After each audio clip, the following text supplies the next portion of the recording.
Hey everyone, and welcome to our deep dive.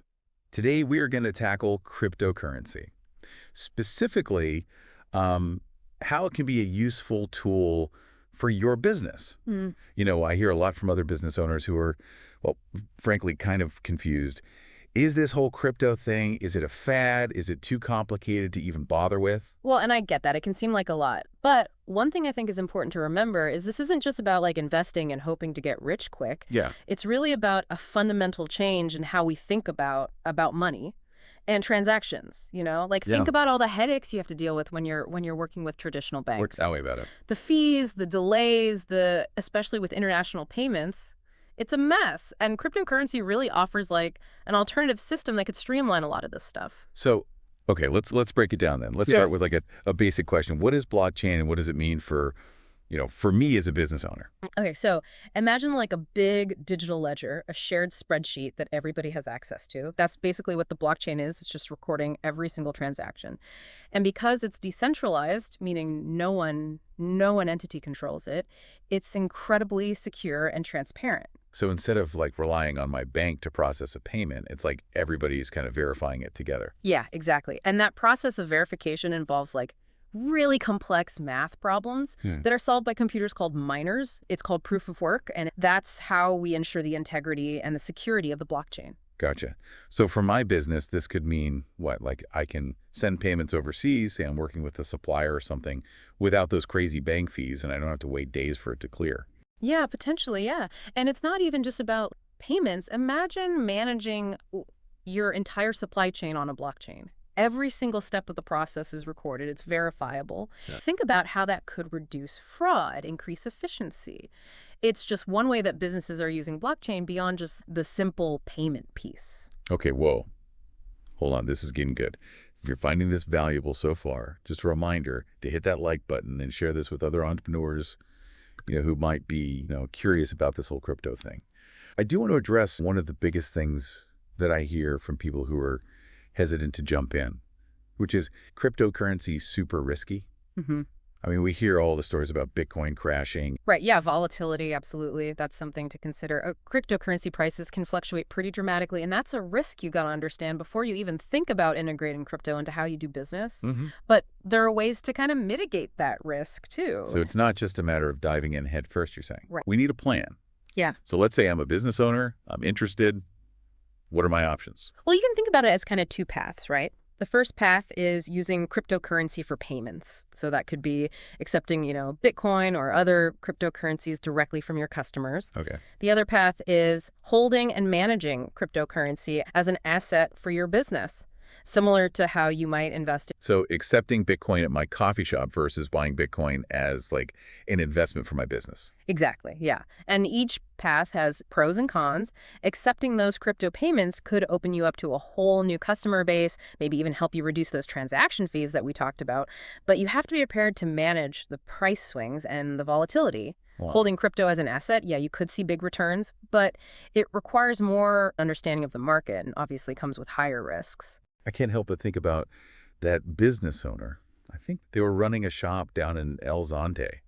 That's in El Salvador, where Bitcoin is actually a legal tender. And they were talking about how once they started accepting Bitcoin, they saw a surge in tourism, which is great. Mm.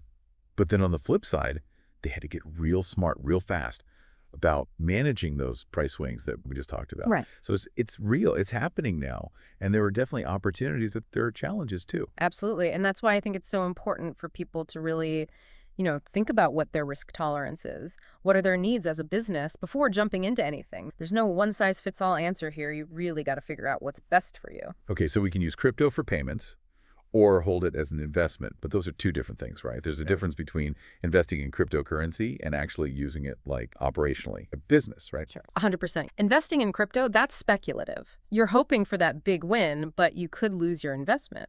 Using crypto operationally, that's more about weaving it into your daily business transactions, adopting a new payment system, or even a new way to manage your inventory, say. So for daily transactions, it's less about getting rich quick and more about finding more efficient and cost-effective ways to just run my business. Right. It's about taking advantage of what makes cryptocurrency and blockchain technology unique and using that to make your business run smoother, maybe reduce costs, potentially even open up to those new markets that we were talking about earlier. This is a lot, but I think we're starting to paint a clearer picture, so to speak. Mhm. Before we go too far, just a reminder to like this video if you're finding it helpful and share with other business owners in your network. Let's all try and navigate this exciting world together, right? Okay, so I want to talk about kind of the nitty-gritty, the practical stuff. What about things like accounting and taxes? Hmm. How do you wrap your head around that with cryptocurrency?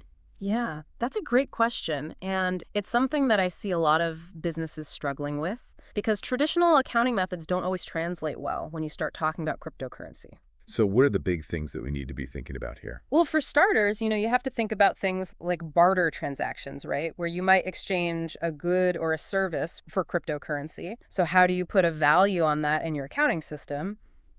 Then there's the whole issue of the fluctuating value of cryptocurrency. It's changing all the time. How do you determine what's the fair market value when it comes time to pay taxes? It can get really complicated really fast. Yeah, I can see how this could become a big headache pretty quickly. But there must be tools and resources out there to help with this. Yeah. We're not left to figure it out all on our own. No, definitely not. There are specialized expense management systems that are being built specifically to help businesses with cryptocurrency accounting.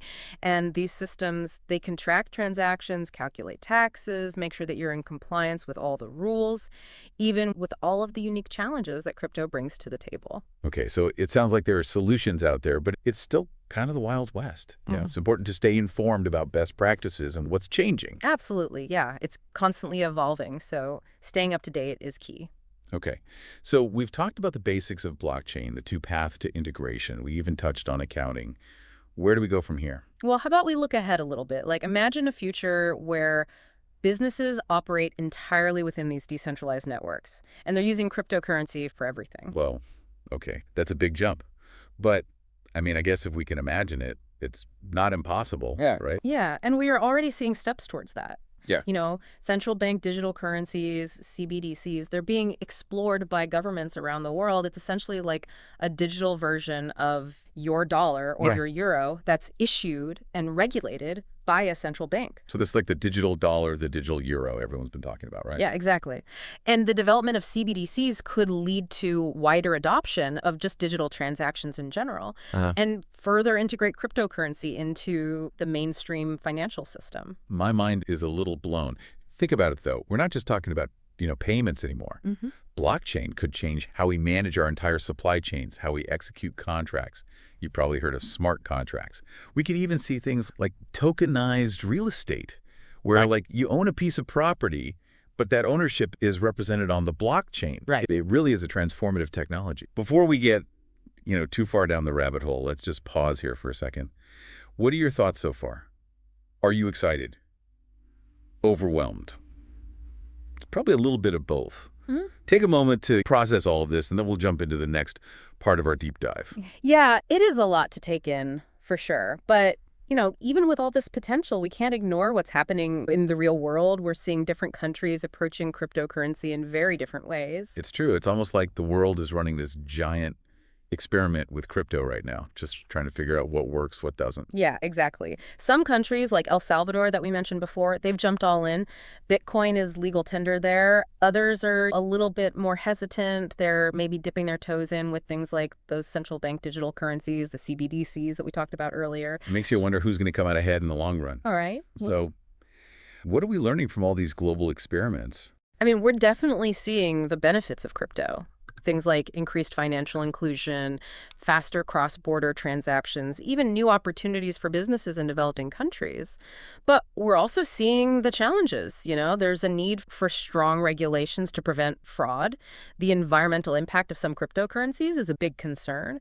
And then there's the volatility that we talked about before, which is still a major factor. Speaking of regulation, that seems to be the big question mark hanging over everything right now. It feels like governments are kind of playing catch up with all this. Oh, yeah. You're absolutely right. The lack of clear and consistent regulations around the world, that is a major hurdle for businesses that are trying to adopt this technology. It creates uncertainty, it increases risk, and it just makes it really hard to plan for the long term. But the good news is that governments are starting to pay attention. Okay, so there's movement, but it's slow.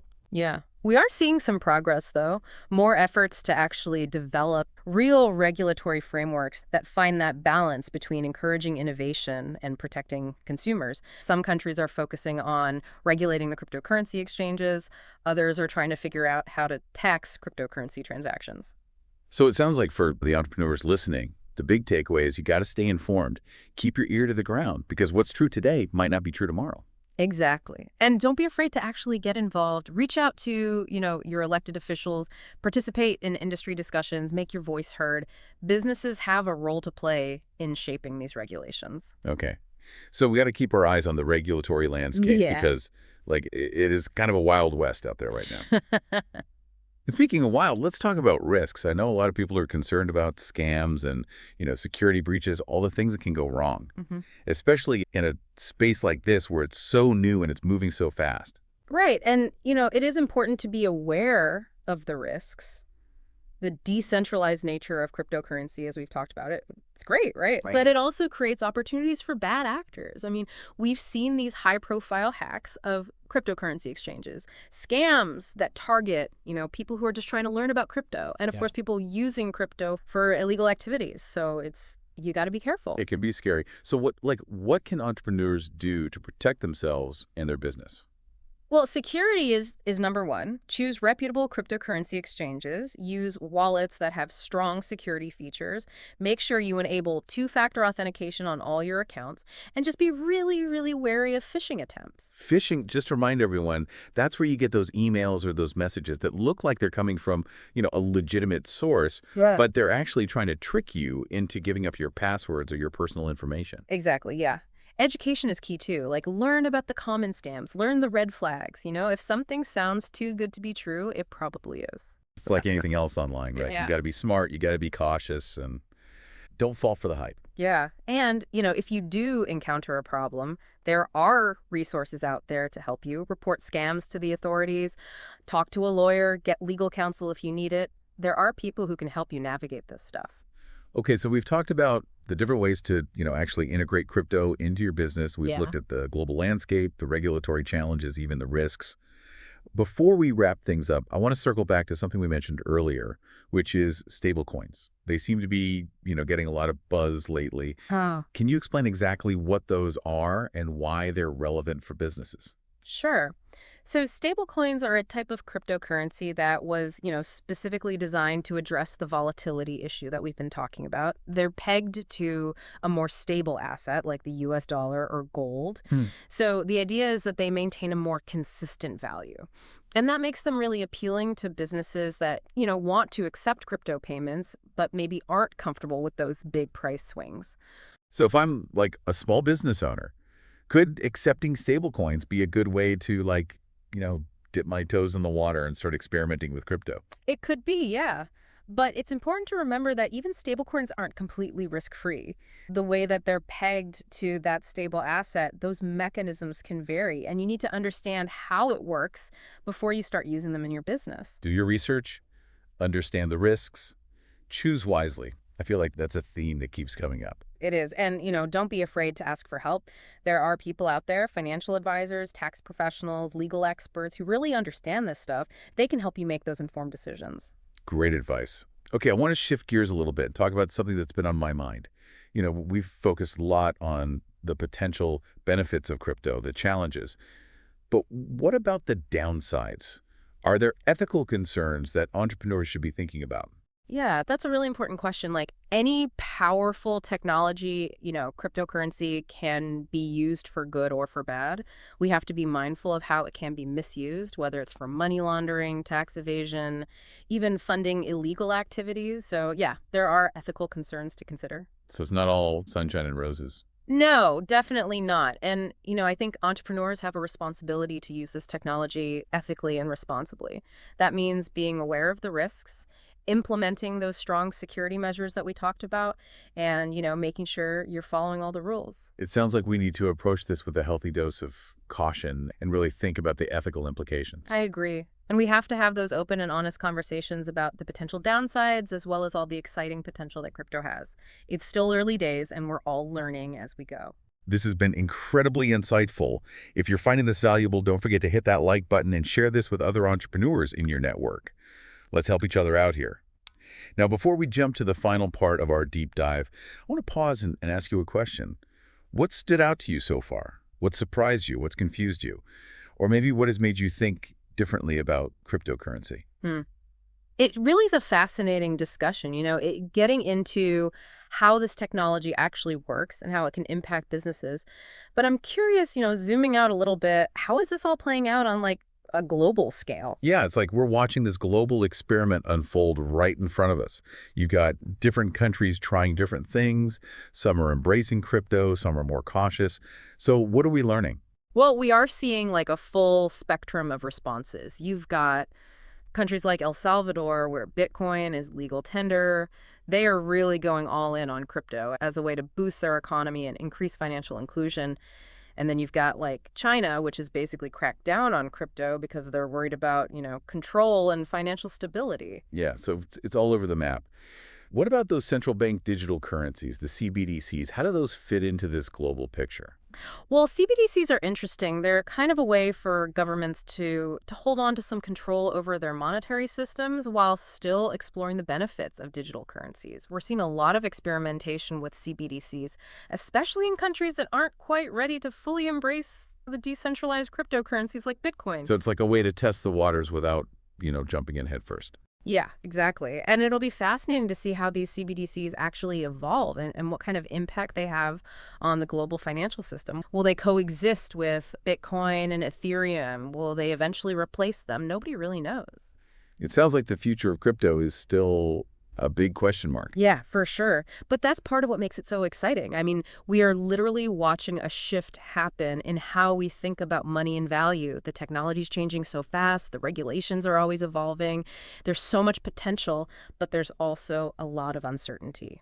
So what does all this mean for the average entrepreneur, someone who's running their business and maybe just starting to explore this crypto world? What should they be focusing on?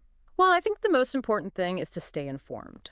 Learn about the different types of cryptocurrencies. What are the risks? What are the opportunities? And how are those regulations changing? Yeah. Don't be afraid to experiment, but do it carefully and really understand what the potential consequences could be. It sounds like this isn't for the passive investor. No, you got to be active. You got to be learning constantly. You got to be ready to adapt. But if you're willing to do that, I think crypto really can open up a lot of possibilities. Okay, so we've covered a lot of ground in this deep dive. We talked about, the basics of cryptocurrency and blockchain technology. We looked at the different ways that businesses can integrate crypto, what's happening around the world, the regulatory challenges, even some of the ethical considerations. I think we've given everyone a lot to think about. Yeah, and I think the most important takeaway for everyone listening is that this isn't just a fad. This is a fundamental shift in how we think about money and value. And Yeah. it has the potential to change, a lot of industries, including probably your own. Whether you decide to jump in now or wait and see, you're going to be hearing a lot more about this. So our final thought-provoking question for you today is, how might cryptocurrency reshape the way your business operates in the future? We encourage you to keep learning, keep exploring, keep challenging the status quo. And as always, thank you for joining us on this deep dive. It's been a pleasure.